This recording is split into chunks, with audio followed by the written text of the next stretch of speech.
Hi everyone, welcome to our channel.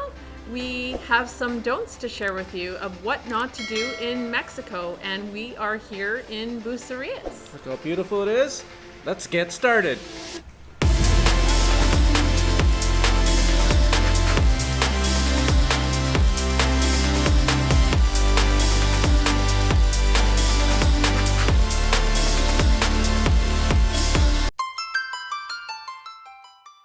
All right, the first don't is if you're renting a car in Mexico. We highly recommend looking at the reviews of the car rental companies, and what we're finding is that the normal car rental agencies, like the big ones like Budget Hertz and stuff like that, they all have really poor reviews. And we've had also friends tell us not to rent through those car companies. And local people. So what we were told to do was rent from local car rental companies. One company we used that we found here in Bucerias was Gecko Car Rentals, and they had, I believe, a 5.0 or 4.9 review. I think it's 4.9. All right, we got on her. Got in a van. Oh, so nice. We don't know if we're going where we're supposed to be going. Yes, we do. But we're pretty sure we are. We just got confirmation that we are going to Gecko Car Rentals. It's supposed to be very good car rental place, 5 stars. So we're on the right path. They were really good at everything. They told us to take videos of the car and take pictures of the car. And we were told that by locals and also people that have traveled here, because they have problems when they return the car, where they look at every little dent and stuff like that and try and charge you. So that's the issue when it comes to renting a car in Bucerias or in Mexico in general. On that note, don't think that driving in Mexico is the same as in Canada or the US, because it is absolutely not. The car rental agency will help explain the differences. One of them is to turn left. You have to get into the far right lane. There's 2 lanes that are the highway, and then there's little exit points into another right lane, and you have to go left across all of the traffic, which is crazy, and it's really hard to get used to, and we did it wrong. The flashing green arrow means actually yellow, so you have to stop, and that's where we got caught. We went through, and then it turned quickly to red, and we were right in the center of oncoming traffic, right in front of a police officer, and we got pulled over. Yeah, and that was fun. We spent 30 minutes trying to figure out what was going on, because he didn't speak English and we don't speak Spanish. And yeah, and then we just got off the plane. It was like not even an hour into the country. We got pulled over. Stay calm. Yeah. They're really nice, actually. Really nice. Use Google Translate, and we were able to sort of get it out of it with a little bit of a fine. The next thing about driving, though, is people don't always use their signal lights, so you cannot get distracted. Don't look at your phone. Don't look at other things on the side of the road. Please watch all of the cars, because motorbikes, they'll go right to the front of the lines. People will dart in and out in front of you. Pedestrians will run across. It's completely different, and you have to be completely aware. You'll notice though there's quite a few vehicles with damages on them. So Yeah. we almost got rear-ended a couple of times. But don't let that distract you from driving here. It's fine. It's not bad. You just got to get used to it. Yeah, you have to get used to it. Just got to get used to it. I know. Get some gas.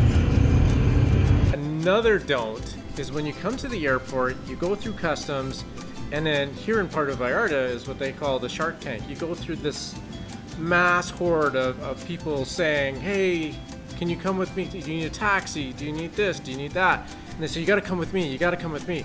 Don't fall for that. Just keep walking and keep walking. They're super convincing. They almost had our friends. Yeah, super convincing. So what might happen to you is you either get like a really expensive taxi, or you're sitting in a timeshare presentation for 3 hours, which is not what you want to do when you get off a plane. So what you want to do is get through that. And here in Puerto Vallarta, you go through the airport, exit the airport, and then there's a pedestrian bridge that goes across the freeway. And on the other side is where all the good taxis are. But please do the research on the airport that you're going to in Mexico, because I'm sure it's a little different in each airport that you go to, but I'm pretty sure you're going to run into something like that at some of the airports in Mexico. We found that also in other countries that we've been to. For example, Bali was like that. So do your research. Don't expect to get sick from the food when you come to Mexico.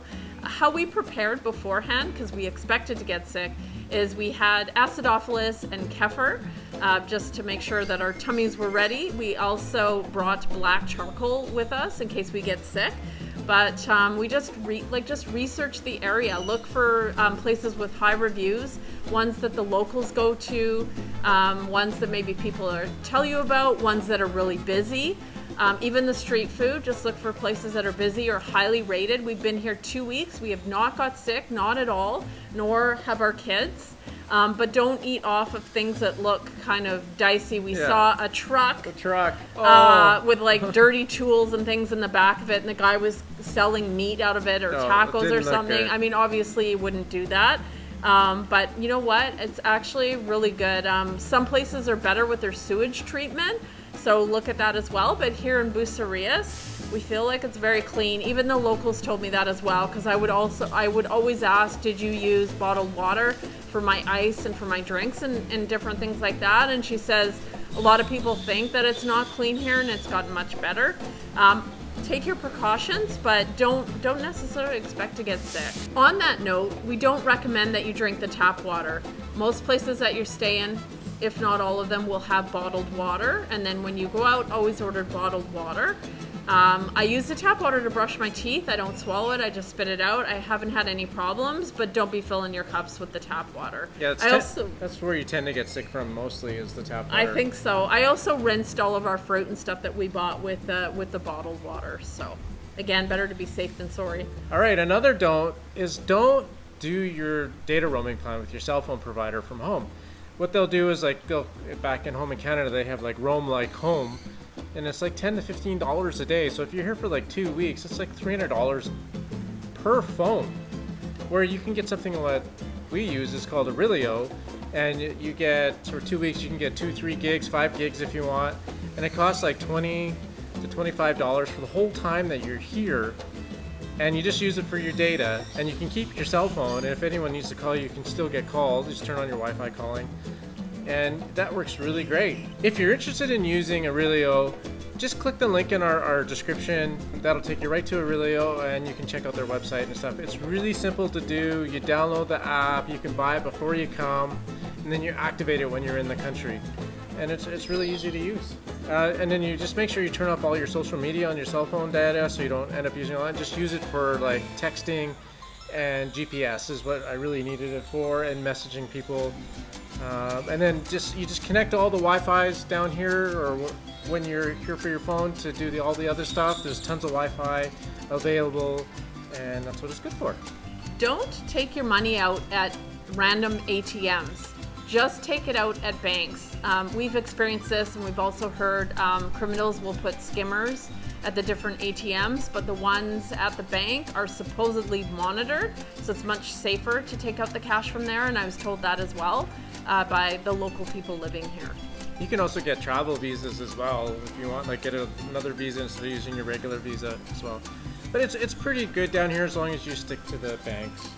Also, on that note, when you're down here and you get money, make sure when you're asked if you're given the choice to pay in pesos or US dollars, pay in pesos, because you most likely won't get a good exchange rate with the US dollars. It'll be like, yeah, it's just $1 for 1,000 or 100 pesos. And that's not the good exchange rate, or people will do even worse than that. So always pay in pesos, this way you know you're getting the cheapest price. Exactly. Use these ATMs, prime spot for skimmers. If you want to experience more local immersion with the cultures, we recommend that you don't book an all-inclusive. Most people will just stay on the resort, or they'll take tours with everybody else that's on the resort. But if you want to, again, experience more local culture, like dining at local restaurants, local small tours, walking around the streets, that sort of thing, we recommend that you find an Airbnb or a small local hotel, boutique hotel. It's just a better experience that way. And also we found from our experience at an all-inclusive, you tend to eat there because you're paying for everything, and the food just isn't as good. You know, they make mass amounts, and it's more or less, I think, almost like a little bit upgraded cafeteria food. If you decide to stay at an all-inclusive resort, do a lot of research on it. There's a resort here in Bucerias that they call it a 3-star, and really, in another person's words, they said it's more like a little bit dressed up 2-star resort, and we totally agree with that. I thought they said it was a 4-star. No, 2-star. no, but do your research. Beautiful pool, but it's really just a motel with a pool overlooking the beach. Yeah. Nothing special. Another don't expect that there's not that many people here that speak English. What we found is there's a lot of people that speak English, or a little bit of English, but also try and beef up your Spanish speaking skills a little bit. Learn some of the basic words like buenos dias and what are the other words? I've already forgot them. This is kind of funny, but yeah. So like it's also people laugh at you and you get a little more immersed in people because they feel like you're trying and making an effort. But yeah, a lot of people speak English here, so it's not a big deal to come down here and have any problems. But also download the app Google Translate or any other translate app. There's other ones out there that work as well. Even ChatGPT will do it for you. And yeah, so your experience down here will be great. No, Chris. You hold it, come on. I hold? He's cute. Hey, bud. He's cute. Hi. What's his name? What's his name? Pancho Villa. Pancho Turn Villa. around so I see him. Hi, buddy. buddy. Oh, he's gonna. No, this is why you say you got it right here, so like this. Like this? Move it like this. Okay. Oh, there we go. You didn't like that. You're a solid guy. You want to turn it around like this? There you look at him. Absolutely. He's Hey, beautiful. bud, he's heavy. What's he weigh? Like 20? 20 pounds. 20 pounds? Don't expect Mexico to be as inexpensive as it used to be. It has definitely come up a lot in prices for like hotels and food and drinks and different things like that. From our standpoint, being Canadians, it's about 30% less, which is still fantastic. It's still great, but it's not like the good old days when it was like really, really cheap to come here. That's right.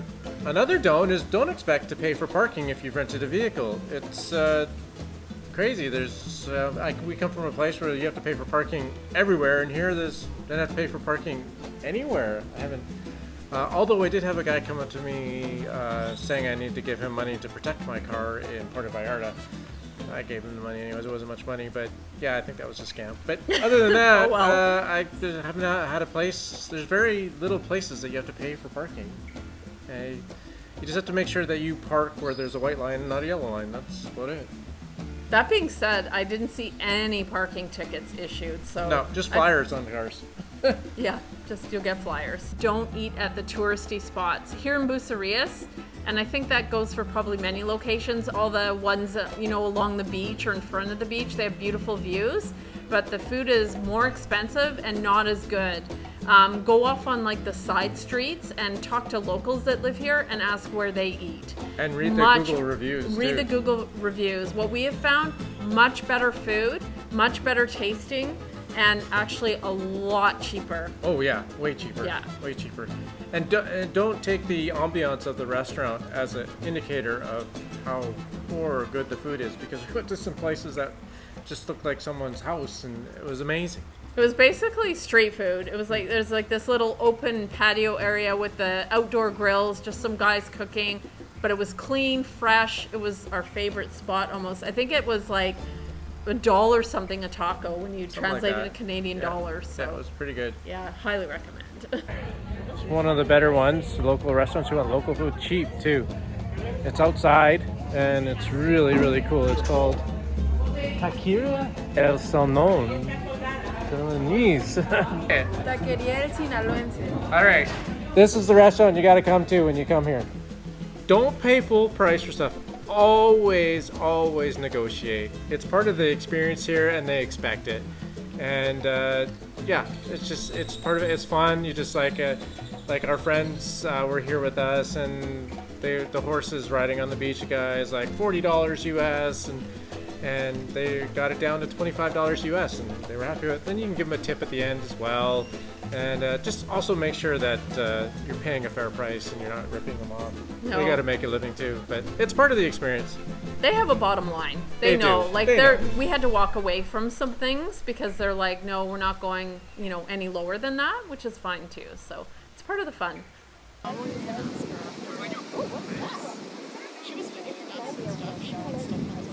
It's just negotiating a price on his gift for his girlfriend. First time negotiating, that is. We hope this video helped you avoid a few common mistakes and gave you some useful tips for planning an amazing trip. Mexico is an incredible destination with beautiful beaches, amazing food, friendly people, and unforgettable experiences. A little preparation could go a long way toward making your vacation even better. If you've been to Mexico before, let us know in the comments what travel tips you would add. We'd love to hear from you. Thank you so much for watching, and we hope we helped you plan your next adventure. If you haven't already, don't forget to subscribe and hit that like button for more fun videos.